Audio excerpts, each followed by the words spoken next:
여러분과 함께 나는 하나님을 누리며 사는가, 그렇지 않으면 세상에 눌리며 사는가, 누리며 사는가, 눌리며 사는가, 뉘을자 하나 차이입니다.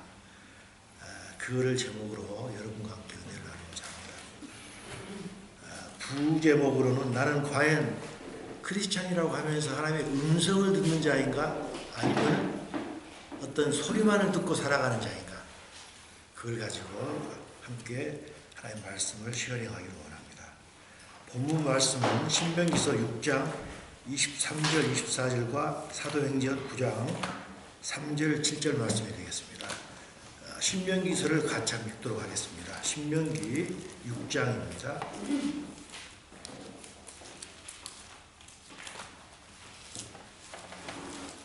신명기 6장, 제 책으로는 272페이지입니다. 신명기 6장 23절 24절입니다. 찾으신 줄로 알고 다 같이 합독하시도록 하겠습니다.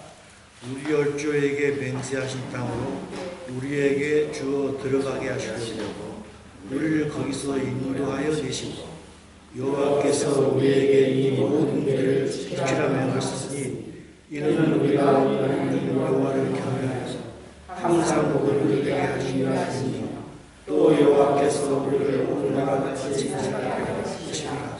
아멘. 그 다음 신약에서는 사도행전입니다. 사도행전 9장입니다. 신약 사도행전 9장 202페이지입니다.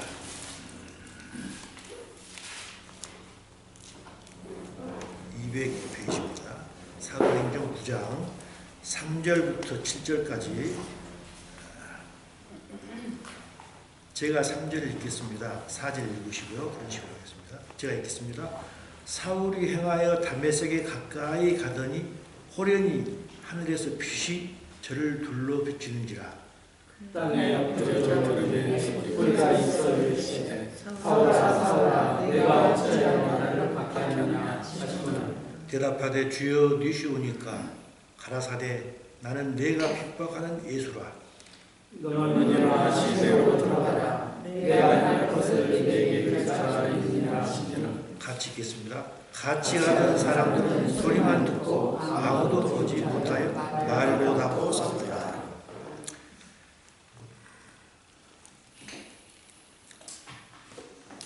하나님께서는 이스라엘 민족에게 가나안 땅을 주시겠다고 약속했습니다. 그 당시 이스라엘 민족들은 애굽 땅에서 노예 생활을 하고 있지 않습니까? 그 노예라는 게 보통 노예가 아니고 아침에 일어나면은 그 바로 왕의 성궁을 쌓기 위해서 궁전을 쌓는다든지 어떤 창고를 짓는다든지 하기 위해서 아침 일찍 나갔습니다. 그리고 계속해서 일을 하고 점심 되면 주먹밥 하나 얻어먹고 저녁까지 일하고 때로는 두드려 맞기도 하고 그러면서 노예 생활을 했습니다. 그런데 그 노예들에게 하나님께서 젖과 꿀이 흐르는 가나안 땅을 주시겠다고 약속을 했습니다. 물론 아브라함에게 제일 먼저 약속했던 그 약속이죠. 한번 생각해 보십시오. 그렇게 힘들게 사는 그들에게 젖과 꿀이 흐르는 가나안 땅을 주겠다. 엄청난 사건이죠. 똑같습니다. 우리에게도 똑같은 말씀 하셨습니다. 우리가 수고하고 짐 안 진 자가 아무도 없습니다. 얼마나 이 세상 살기가 안타깝고 괴롭고 슬프고 그런 일 얼마나 많습니까? 그런 우리에게 슬픔도 괴로움도 아무것도 없는 그 새하늘과 새 땅을 주시겠다고 약속하신 것과 똑같습니다.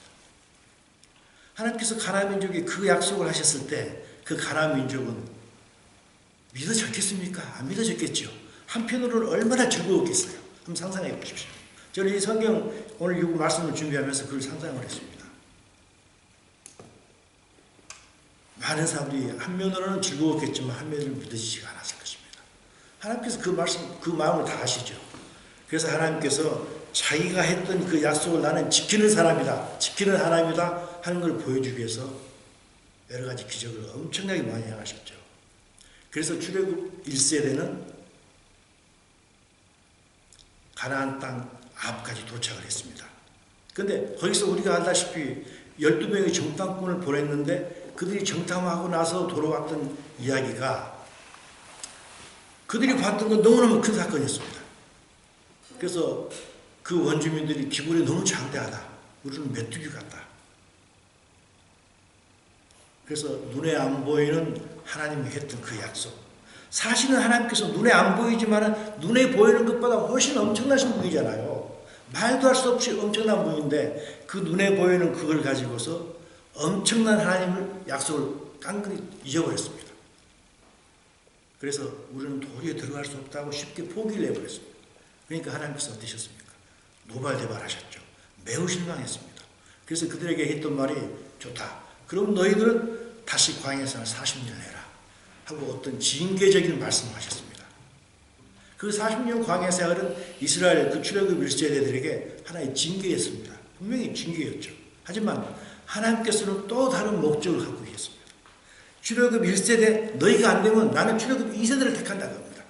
그래서 출애굽 2세대들은 40년 광야 생활을 했습니다. 광야 생활할 때 하나님께서 또한 수없이 많은 기적을 베풀어 주셨습니다. 그래서 결국 그 출애굽 2세대가 다시 모압 평지까지 도달하게 됩니다. 모압 평지에 바로 앞에는 요단강이 있고 그 뒤로는 바로 여리고성이 보였습니다. 거기에 모든 민족들을 모으고 모세가 과거에 출애굽 1세대들에게 했던 똑같은 말을 출애굽 2세대들에게 두 번 다시 이야기합니다. 그래서 그걸 신명기라고 합니다. 신자는 제 신자입니다. 두 번 한다는 거죠. 두 번째 명한다. 영어로는 듀트로노미. 듀트로노미 그러면 듀엣이잖아요. 듀엣. 듀엣은 일을 이야기하잖아요. 솔로, 듀엣, 트리오, 쿼테스가 있었습니까? 그래서 듀엣, 듀트로노미입니다. 왜? 두 번째 이야기했기 때문에. 그래서 40년 광야 생활을 어떻게 했던가를 곰곰이 회상하면서 너희들이 앞으로 어떻게 살아야 할 것인가 하는 것을 모세가 이야기했지만 사실은 하나님께서 모세를 통해서 하신 이야기였죠. 그 신명기서입니다. 그러면 거기서 그 신명기서에서 모세가 어떤 이야기를 했을까요? 그건 우리가 다 사실 알고 있는 이야기입니다. 무척 식상한 이야기입니다. 하지만 저는 그게 너무너무 중요하다고 생각합니다. 그걸 가지고 오늘 이야기를 나누도록 하겠습니다.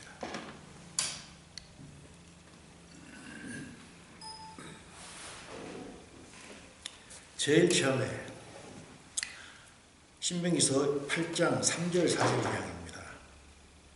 하나님께서는 이스라엘 민족들을 여기에 나와 있는 것 같이 우리도 알지도 못하고 내 조상들도 모르던 것. 무슨 말인가요? 어떤 사람도 모르던 것. 그 이야기입니다. 하나님께서는 어떤 사람도 모르던 것을 너희들에게 행했다 이겁니다. 그 만나였죠. 그리고 여기 구절에 보면 의복에 헤어지지도 않았고 발도 부르지 않았습니다. 400년 동안 40년을 돌아다녔는데 하나님은 우리 인간의 모든 지성과 이성을 뛰어넘는 이 우주의 주인이라는 그 이야기입니다. 첫째는 그 이야기를 했습니다. 두 번째는 무슨 이야기를 했을까요? 그러면서 하나님께서는 그러신 분이기 때문에 너희들이 육신에 살기 위해서는 떡을 먹어야 살겠지만은 너희들이 인간으로서 참된 삶을 살기 위해서는 모든 것의 주인이신 하나님의 말씀을 들어야 되는 존재다. 인간은 어떤 존재인가?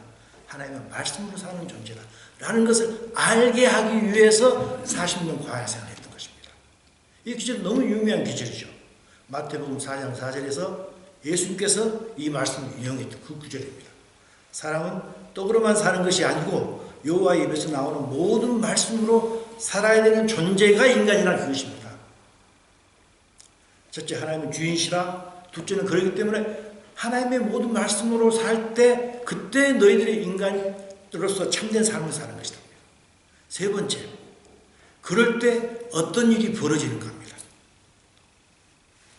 그럴 때 어떤 일이 벌어집니다. 가장 마지막에 있죠.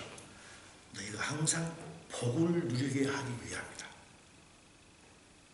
주인이심을 믿고 그분의 말씀을 따를 때 우리에게 모든 복이 온다는 것입니다. 우리가 다 아는 이야기입니다. 이거 가장 원칙입니다. 우리는 이걸 알고 있지만 교회 가지 않은 사람은 이걸 전혀 모르고 있습니다. 전혀 딴 세상에 살아가고 있습니다.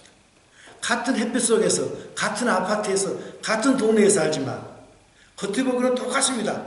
그렇지만 속에 생각하는 건 너무 다릅니다. 이게 우리의 존재입니다.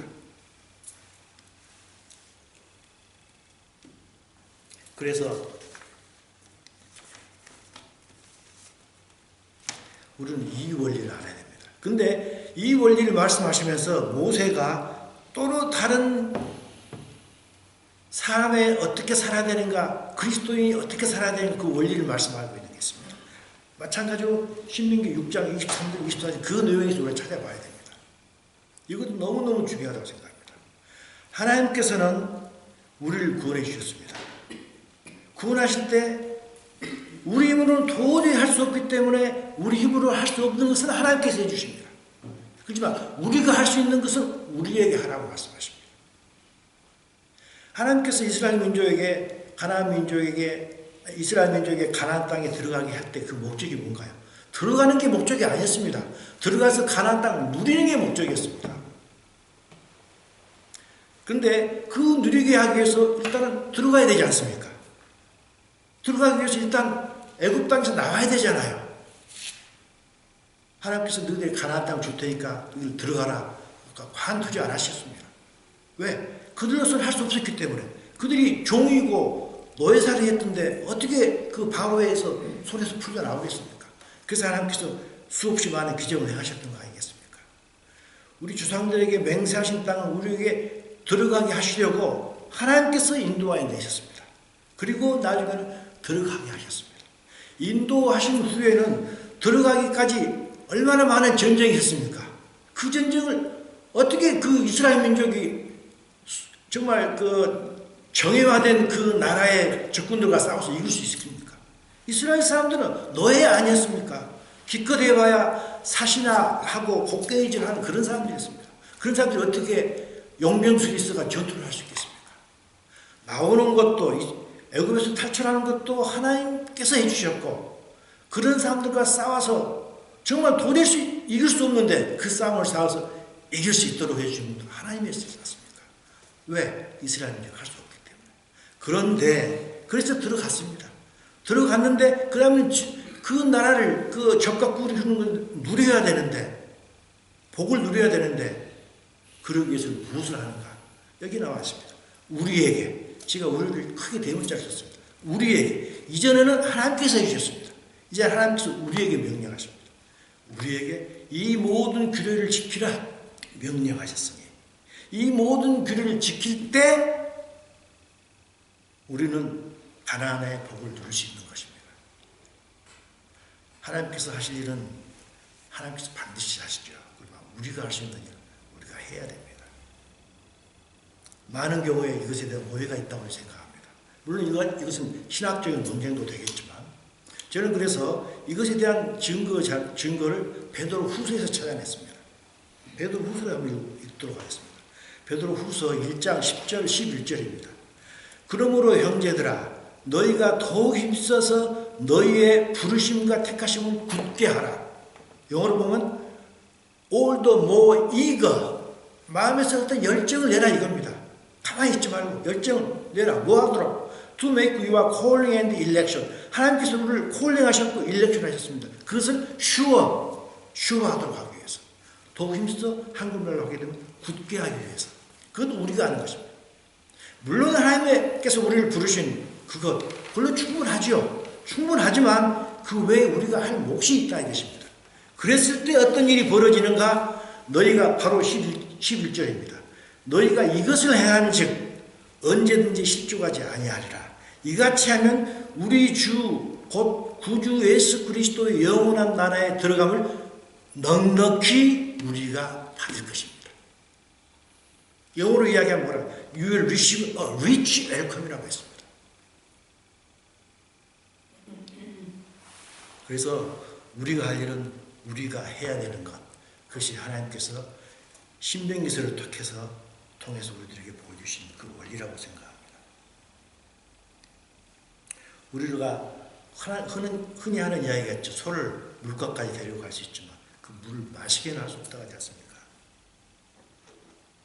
그렇다면 이스라엘 민족은 출애굽 1세대는 못 들어갔습니다. 2세대는 들어갔습니다. 들어간 후에 그들이 그 땅을 누렸을까요? 우리는 알죠.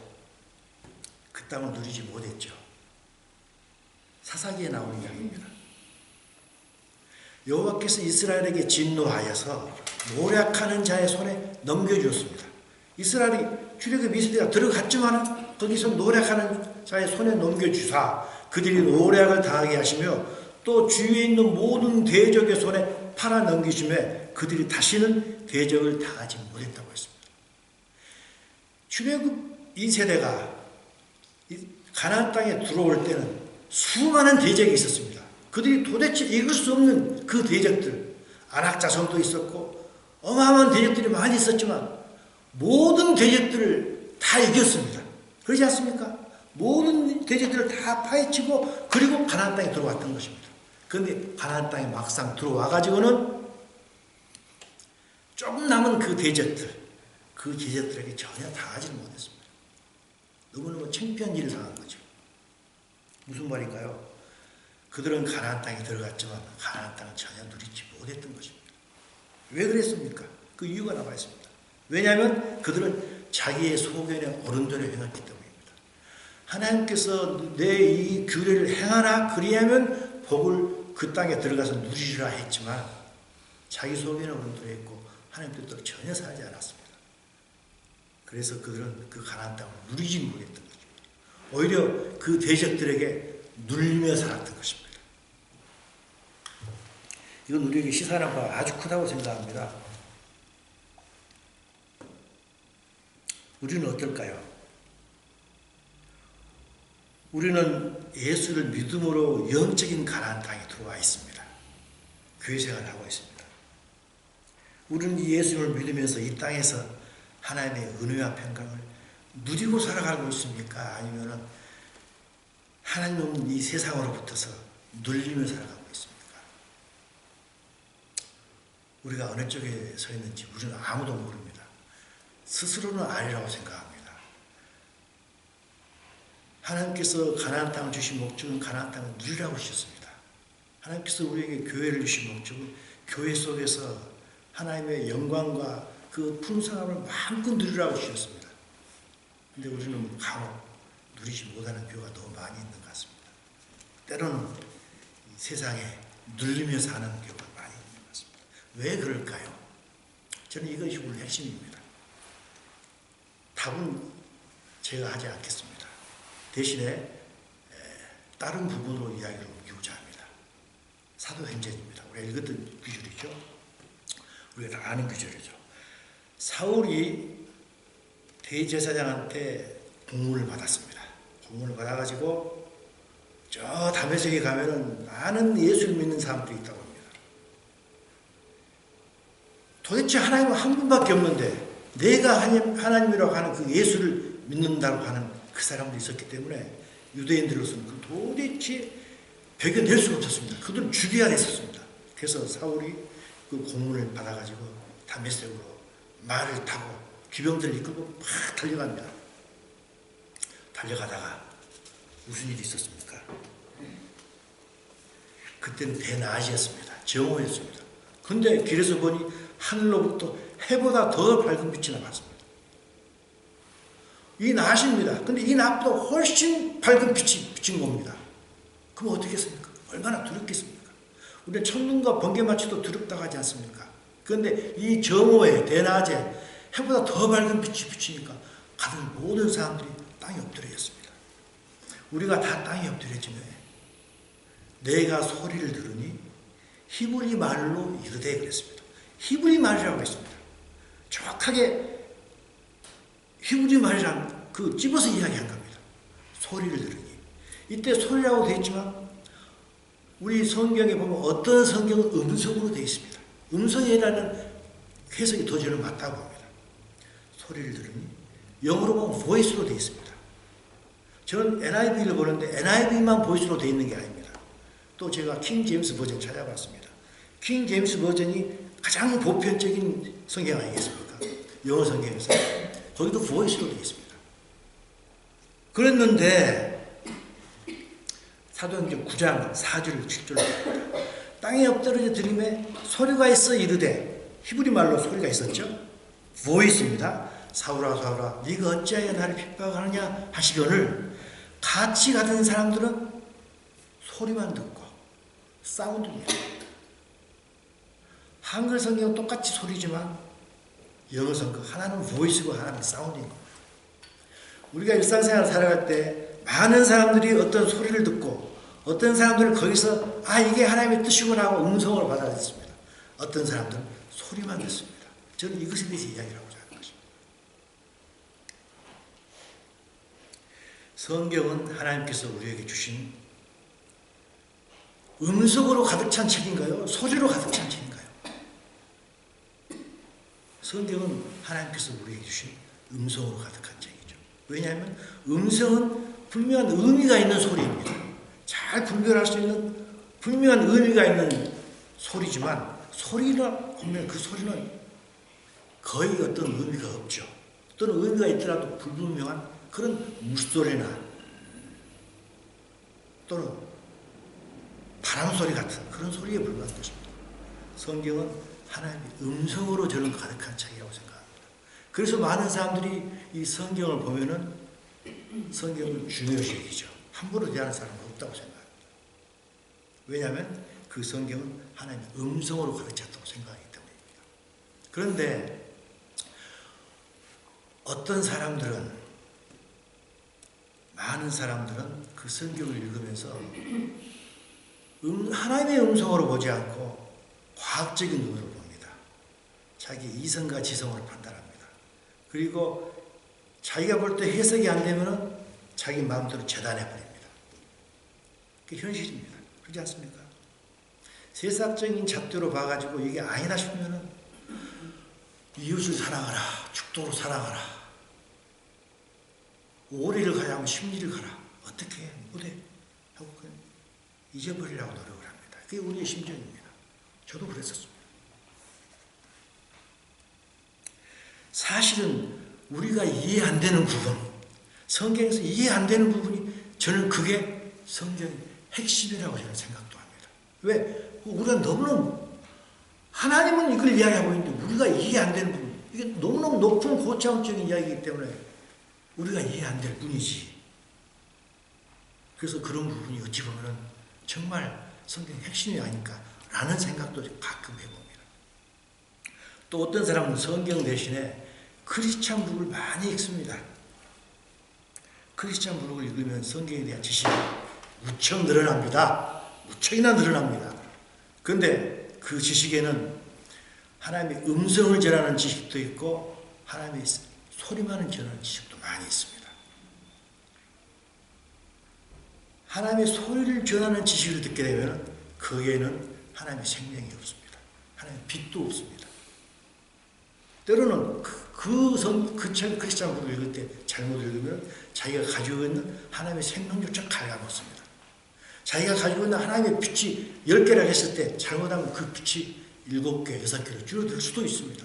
왜? 하나님 소리만 전달하는 크리스찬 북을 읽을 때는 그렇습니다. 그건 오직 지식만을 위한 지식입니다. 우리는 영적으로 우리의 뼈가 굵어져야 되고 영적으로 근육이 생겨야 됩니다. 그런데 잘못 크리스찬 북을 읽을 때 소리만 전달하는 크리스찬 북을 읽게 되면 영적인 지방만 들게 됩니다. 영적인 콜레스테롤만 쌓입니다. 겉으로 보기에는 똑같습니다. 하지만 잘못 읽으면 콜레스테롤만 쌓입니다. 자기 자신도 남과 똑같이 튼튼하다고 생각합니다. 하지만 사실은 너무너무 허약합니다. 그 중에 대표적인 사람이 누구였습니까? 바로 이어령 교수였습니다. 그렇지만 그 이어령 교수님께서는 이어령 교수님은 성경을 많이 읽었습니다. 그렇지만 그분은 그것을 하나님의 소리로만 들었던 것입니다. 나중에 정말 수많은 큰 대가를 치렀습니다. 자기의 딸이 죽었습니다. 미국에서 유명한 검사였습니다. 그 딸이 죽음으로 말미암아 그분은 구원을 받았습니다. 그래가지고 지성으로 계속해서 하나님을 판단하고 지성으로 모든 것을 판단했던 그분이 나중에는 영성으로 판단하게 됐습니다. 그래서 그분이 지은 책이 그거잖아요. 지성에서 영성으로. 성경은 하나님의 음성으로 가득한 책입니다. 근데 누구는 그것을 소리로 듣고 누구는 음성으로 듣습니다. 행이라도 오해는 하지 마십시오. 제가 하나님의 음성을 듣는다 했을 때 흔히 말하는 하나님께서 나한테 어떤 계시를 주신다, 그 말이 아닙니다. 하나님께서 우리가 제가 말하는 음성을 듣는 것은 하나님께서 하시는 분명한 의도를 우리가 많은 부분에서 이해한다는 뜻입니다. 자, 그렇다면 음성 대신에 하나님의 소리만 듣는 경우가 많이 있는데 그런 경우는 어떻게 될까요? 사사기 시대와 동일한 사건이 벌어진다고 제가 생각합니다. 무슨 사건일까요?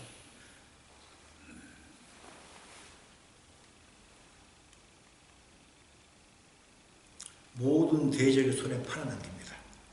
우리는 예수 그리스도를 믿는다 하면서도 소리만 듣고 하나님의 분명한 음성을 듣지 못하고 내 주관대로 살아가게 됩니다. 내 주관대로 살아가게 됩니다. 각자 소견으로 그렇게 살아갑니다. 그럴 경우는 사사기 시대와 똑같이 우리는 결국 대적의 손에 넘어갑니다. 이 세상에 눌리며 살아가게 되는 것입니다. 그렇다면은 근데 하나님의 음성을 듣는 자는 어떤 사람일까요? 하나님의 음성을 듣는 자는 하나님의 뜻을 분별하는 자들입니다. 왜? 하나님의 음성이 듣기 때문에 하나님의 뜻을 분별합니다. 그래서 하나님께서 말씀하신 그 진리를 알고 우리 인간이 이렇게 태어나서 이렇게 돼서 이렇게 죽어가고 앞으로 이런 인생을 살고 하나님의 나라에서 이렇게 살아가겠구나 하는 걸 다 알게 됩니다. 그리고 우리가 비록 인생을 살아가면서 여러 가지 곤란하고 어려운 상황을 닥치더라도 이게 나에게 무슨 의미일까 하는 것을 온전히 알 수는 없겠지만 하나님과 대화하면서 알게 됩니다. 왜? 하나님의 음성을 듣기 때문에. 그래서 하나님의 음성을 듣는 사람은 그 사람이 살아갈 때 그에게는 생명과 평강이 넘치게 됩니다. 항상 하나님과 교제함으로 말미암아 기쁨이 넘치게 됩니다. 비록 이 세상의 삶이 어렵다 할지라도 하나님의 뜻을 알기 때문입니다. 자, 그렇다면 중요한 게 있습니다. 왜 우리에게 이런 두 가지 상황이 벌어져야 되죠? 왜 어떤 사람은 하나님의 성경을 보면서 생각만을 읽고 분명하지 못한 뜻을 읽고 어떤 사람은 이게 분명해, 이게 하나님의 뜻이야 하고 노소에 갈라진다 이거예요. 똑같은 책을 읽는데 저는 그것을 하나님의 생명이라고 생각합니다. 하나님의 생명이 있느냐 없느냐 저는 그렇게 생각합니다. 예를 들면 그렇습니다. 강아지가 짖습니다. 개가 짖습니다. 우리가 알아듣지 못합니다. 왜? 우리의 생명과 하나님의 강아지의 생명은 다르기 때문입니다. 우리가 아무리 큰 소리를 외쳐도 강아지는 우리의 말을 못 알아듣습니다. 생명이 다르기 때문입니다. 그렇지만 저 북극에 있는 시베리아에 있는 시베리아 허스키 개 있죠. 그 큰 개가 우리 뉴질랜드 남반구에 왔습니다. 남반구에 와서 치와를 보게 되면 어떻습니까?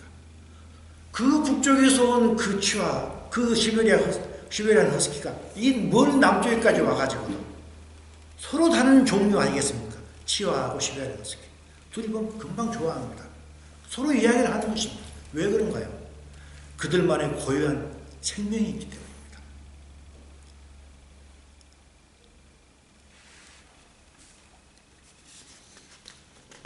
기러기들 보면 철새들 보면 철새들이 일정한 대회를 지어서 날아갑니다. 어떻게 해서 그런 겁니까? 그들에게 생명이 있기 때문입니다. 생명이 있기 때문에 그들은 서로 이야기를 하고 교제를 할 수 있기 때문입니다. 서로 음성을 듣기 때문입니다. 소리를 듣는 게 아니고 두리뭉실한 소리를 듣는 게 아니고 분명한 음성을 듣기 때문이라고 생각합니다. 우리 인간은 어땠습니까? 여기에 나온 대로 우리는 하나님의 모양과 형상대로 지음을 받았습니다. 하나님의 생명을 가지고 태어났습니다. 그래서 에덴 동산에서 하나님과 함께 교제를 하며 분명한 음성을 듣고 같이 살았습니다. 하지만 우리가 알다시피 이제는 우리가 아담과 하와의 죄를 통해서 하나님으로부터 멀리 멀어져서 우리 하나님의 받았던 그 생명이 없어져 버렸습니다. 그 결과 어떻게 됐나요? 그 결과 참 너무 비참하게 된 게 우리 인생이었습니다. 정말 말하기도 싫습니다. 이 말을 누구에게 하면 어느 누구도 화를 내지 않을 사람이 없는 것입니다. 우리의 아비가 누군가? 예수님께서 우리에게 직접 말씀해 주신 게 있습니다.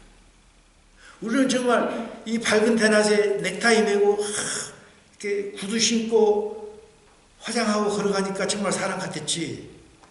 예수님께서는 우리를 어떻게 말씀하시나요? 우리의 아비가 마귀라고 이야기합니다.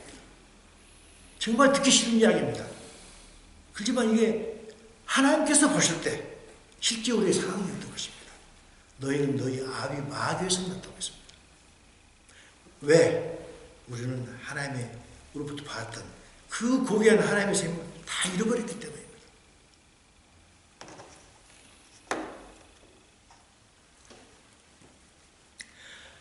결국 예수님께서 오셨습니다. 뭐하러 오셨습니까?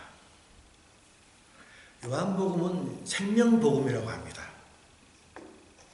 예수님이 생명이라는 것이 요한복음의 핵심입니다.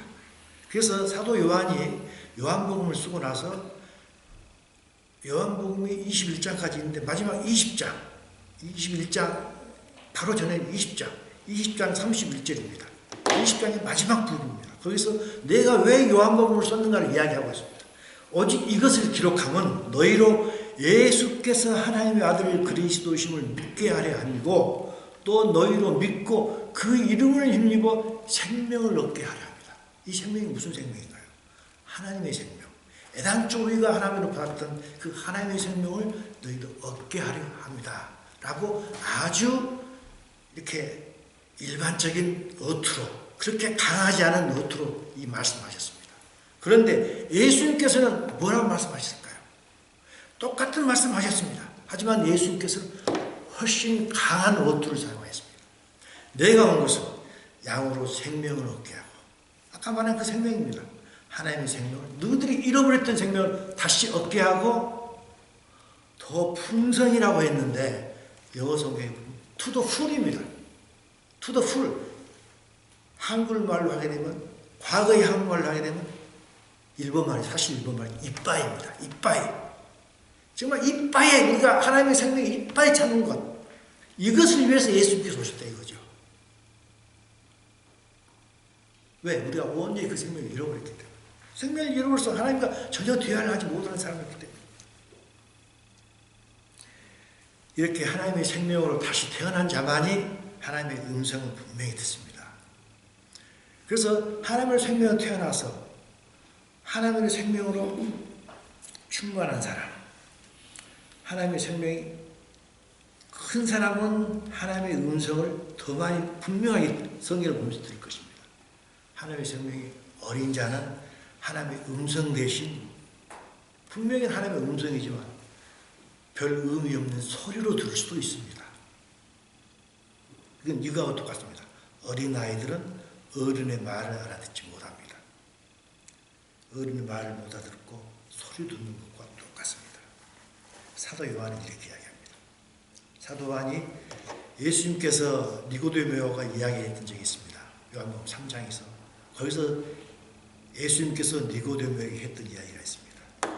예수께서 대답하여 이르시되 진실로 진실로, 진실로 진실로라는 말은 너무너무 소중하다는 이야기입니다. 너무너무 소중한 이야기를 너에게 해주겠다. 너에게 이르노니 사람이 거듭나지 아니하면, born again 하지 아니하면 하나님의 나라를 볼 수 없다고 했습니다. born again이란 말은 무슨 말인가요? 거듭났다는 것은 생명을 다시 받는 걸 이야기합니다. 생명을 다시 받지 않으면, 하나님의 생명이 없으면 너에게 하나님 나를 줘도 너희는 모른다 이 이야기입니다. 그 이야기지 않습니다. 우리는 하나님의 생명을 받았기 때문에 하나님 나라를 다 압니다. 왜냐하면 하나님의 생명을 받았기 때문입니다. 그래서 일상의 삶을 살면서도 우리가 어떤 일이 있으면 하나님의 음성을 듣습니다. 그리고 성경을 보면서도 하나님의 음성으로 분명한 의미를 깨달으며 살아가게 됩니다. 설교가 거의 끝나갑니다. 자, 다시 구약으로 돌아갑니다. 하나님께서 이스라엘 민족에게 약속하셨습니다. 가나안 땅을 주시겠다. 출애굽 1세대 가나안 땅 들어가지 못하고 실패했습니다. 출애굽 2세대 가나안 땅에 들어갔습니다. 들어갔지만 그들은 가나안 땅을 누리지 못했습니다. 그래도 실패했습니다. 하나님께서는 출애굽 3세대를 요구하신다고 저는 생각합니다. 출애굽 3세대가 와서 하나님께서 주신 이 가나안 땅을 이곳에서 젖과 꿀을 누리기를 원한다고 생각합니다. 이 땅에서. 왜? 이 세대는 누리지 못했으니까. 자, 그렇다면 출애굽 3세대는 어떤 세대일까요? 저는 다시 로마서 12장 2절로 갑니다. 출애굽 3세대는 마음이 변화를 받아서 하나님의 선하고 기뻐하시고 온전하신 뜻이 분별하는 사람이라고 생각합니다. 어떤 사람을 분별할 수 있습니까? 하나님의 음성을 듣는 자만이 분별합니다. 하나님의 음성은 누가 됐습니까? 생명이 충만한 자가 됐습니다. 그래서 출애굽 3세들은 하나님의 생명을 회복하여서 하나님의 뜻을 잘 분별하는 자입니다. 하나님의 음성을 듣는 자입니다. 그리고 그 분별된 그 뜻을 잘 행하는 자입니다. 그리고 이 땅에서 죽어서 하늘나라 가는 것 두 번째고, 이 땅에서 하나님의 은혜와 평강을 잘 누리는 자가 출애굽 3세대라고 저는 생각합니다. 그래서 사도 바울은 항상 우리에게 신약에서 편지할 때 너희에게 하나님의 은혜와 평강이 있을지어다 계속해서 이야기했던 것입니다. 이 땅에서 누리라는 것입니다. 출애굽 3세대의 대표적인 사람이 누구예요? 바로 바울입니다.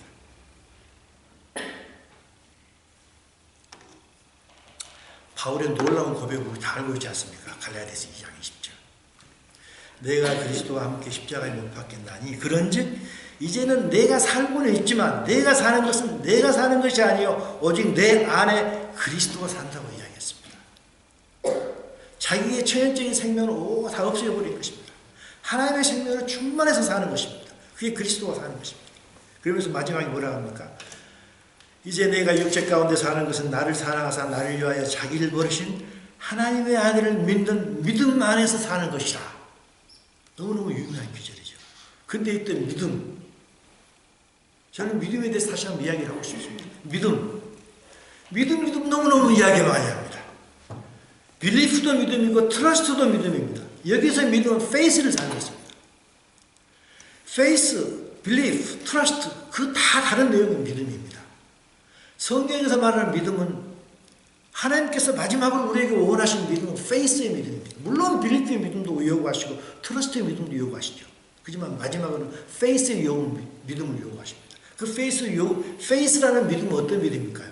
그것은 내가 믿는 그 대상이 사과를 좋아하면 나도 사과를 믿고 싶어 하는 거예요. 그 사람이 밤 10시에 자면 나도 그 10시에 자고 싶어 하는 거예요. 그 사람 하는 거 똑같이 닮아져 가기를 원하는 것입니다. 그 믿음을 가졌던 겁니다, 사도 바울은. 그래서 사도 바울은 예수님께서, 하나님께서 너무 좋았기 때문에 그 믿음을 믿고 나서 나는 그분하고 똑같이 되고 싶은 그런 마음을 가졌던 것입니다. 하나님의 생명으로 충만해졌기 때문에. 그 믿음으로 살았기 때문에 사도 바울이 그 많은 고통을 감내할 수 있었지 않습니까? 이런 믿음, 내가 사는 게 아니고 이제 내 속에 하나님께서 예수 그리스도 나를 충만하게 살고 있다. 나는 나의 속이 하나님의 생명으로 믹스되고 밍글되고 싶다. 오직 그것만 갖고서 그 사람은 사도 바울은 살았던 사람입니다. 이런 사람에게 어떤 일이 벌어질까요? 우리가 좋아하는 포도나무 피입니다. 요한복음 15장 7절입니다. 너희가 내 안에 거하고 내 말이 너희 안에 거해라. 하나님과 온전히 믹스되고 온전히 믹스된 걸 이야기합니다. 사도 바울의 내가 죽고 내 속에 그리스도만 산다. 그런 이야기입니다. 그러면은 무엇이든지 원하는 대로 구하라. 그리하면 이루리라. 그런 사람은 무엇을 구할까요? 그런 사람은 천연적인 욕심을 절대 구하지 않겠죠. 하나님의 생명으로 충만했기 때문에 그런 사람들은 하나님이 원하신 것을 구할 것입니다. 하나님이 원하신 것을 구하는데 왜 하나님께서 안 해주시겠어요?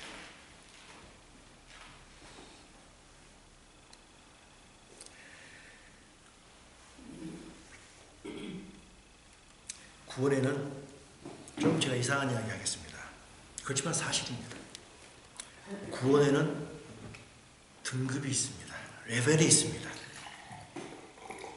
그 증거를 드리겠습니다. 부끄러운 구원이 있습니다. 성경에 있는 이야기입니다. 부끄러운 구원이 있고 당당한 구원이 있습니다. 부끄러운 구원이 있고 당당한 구원이 있습니다. 부끄러운 구원의 대명사가 누군가요? 우리가 이야기했던 출애굽 1세대, 출애굽 2세대입니다. 그런 하나님의 도움을 받아서 떠나왔지만, 들어갔지만 누리지를 못했던 것입니다. 하나님께 주신 이유는 누리라고 주신 것입니다. 누리지 못했습니다. 또 한 사람이 있습니다. 롯의 처입니다. 우리가 다 알잖아요. 롯의 처는 소돔성에서 빠져나왔습니다. 하지만 소돔성이 그리워서 계속 뒤로 돌아봤습니다. 그래서 하나님께서 그를 소금 기둥으로 만들어 버렸습니다. 소금은 영원히 썩지 않습니다. 썩지 않는 기둥으로 만들어 버린 것입니다. 지옥의 대명사입니다. 왜? 구원을 주실 때는 하나님께서 하나님의 아들을 죽여서까지 구원을 주실 때는 그 큰 하나님을 주시기 위해서 하나님의 아들을 죽였지 않습니까? 근데 믿기는 믿었는데 하나님의 그 목적을 이루지 못했을 때 그 구원은 부끄러운 구원밖에 되지 않는 것입니다. 그게 고린도전서 3장의 이야기입니다. 나중에는 하나님께서 분명히 우리를 심판하실 것입니다. 불로 심판하신다고 되어 있습니다. 누구든지 그 공적이 불에 타버리면 자신은 구원을 받지만 불 가운데서 받고 이라고 했습니다. 부끄러운 구원입니다.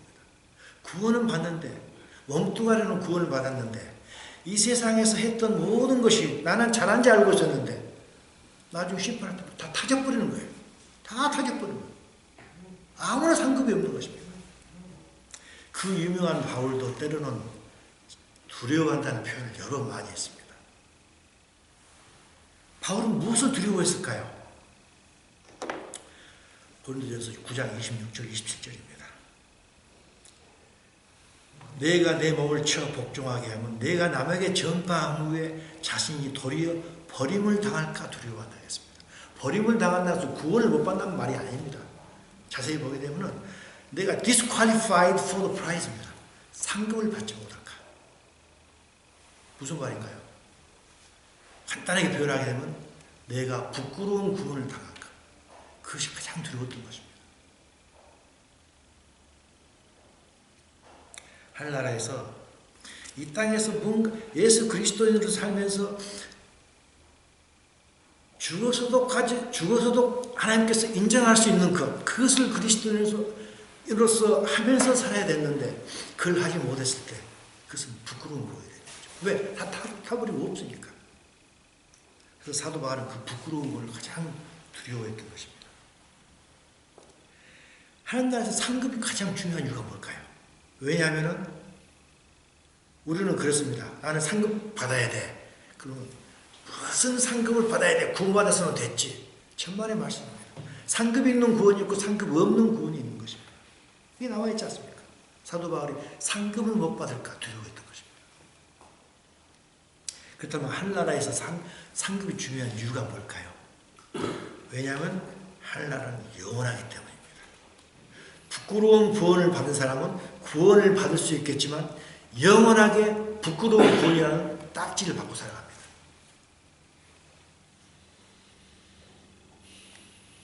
우리는 그리스도인으로서 무엇을 두려워해야 될까요? 부끄러운 구원을 당연히 두려워해야 되겠죠. 왜? 우리는 구원을 받을 것입니다. 하지만 부끄러운 구원 받을 것 두려워해야 될 것입니다. 기껏 그리스도인으로서 열심히 산다고 했는데 성경을 보면서 하나님의 음성을 듣지 못하고 어찌 보면 하나님의 소리만 들을 수 있습니다. 소리만 들음으로써 분명한 하나님의 뜻을 분별하지 못해서 이 세상에서 누리며 살아야 되는데 오히려 이 세상에서 눌리며 살았다. 그거는 부끄러운 구원을 받을 것을 두려워해야 된다고 생각합니다. 우리 시시형 공동체 모두 이 땅에서 하나님의 생명이 충만함으로써 성경을 읽을 때도 하나님의 음성을 듣고 일상생활에서도 하나님의 음성을 들음으로써 들은 음성을 이 땅에서 행하고 그럼으로써 이 땅에서 하나님의 영광을 누리며 살고 하나님 나라에서도 상급을 받아서 하나님 나라를 영원히 잘 누리는 우리 모두가 되기를 소원합니다. 기도드리시겠습니다. 하나님 아버지 감사합니다. 사도 바울의 그 다메섹 사건을 통하여서 너희들은 보이스를 들을 것인지 사운드를 들을 것인지 분명하게 하나님께서 저희들을 저희들은 보이스를 듣기를 원합니다. 하나님 아버지. 지식에도 수많은 지식의 종류가 있습니다. 하나님의 음성을 듣기를 원하는 그런 지식을 갖기를 원합니다. 하나님 아버지, 저희들 도와주시고 인도하여 주시옵소서. 그래서 이 땅에 살면서도 우리가 이미 들어와 있는 이 영원한, 이 영적인 이 가나안에서 하나님의 음성을 듣고 삶으로 하나님께서 우리에게 주시고자 하는 그런 풍성함을 마음껏 누리며 살아갈 수 있도록 허락하여 주시고, 또한 우리가 나중에 천국에서도 하나님과 함께 영원히